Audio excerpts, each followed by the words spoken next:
Let's look at how to pronounce February two correct ways. Firstly, we can pronounce it like it's spelled, February. That way has two R sounds, just like the two letter R's in the word. So this is correct, but you'll notice that most people don't use this version. In fact, I don't recommend using this version because it's more difficult to say correctly, and you may end up sounding, it may be harder to understand you if you're trying to do that difficult combination February. If you can do it easily, go ahead and use it. There's nothing wrong with it. You'll be understood. But most native speakers in US English change this first R to a Y sound, and we say February, February.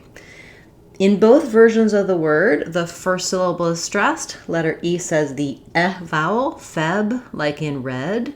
And then the you-air, we have to link between those two, you-air. There's a little bit of a w sound that will connect those because of vowel-to-vowel linking. Make sure you also watch out for that last syllable, making sure that that E is tense enough, even though it's short and unstressed. If the air part gives you difficulty, think of the word air, and you can build from that. Air, you-air-ee, February. You can also break this word down syllable by syllable, go slowly and then speed back up. We stretch the first syllable, feb, because it's stressed, and the other three go quickly. February, February, February.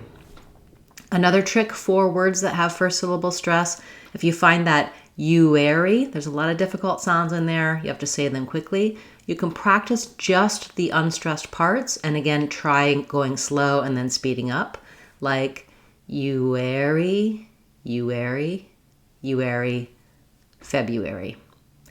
Also try practicing it in some short phrases because you might master February by itself, but then have a challenge when you need to go to use it. I'm looking forward to February, February 1st. February is a leap month. February is a month in winter in the US. Thanks so much for watching, and I'll see you in the next video.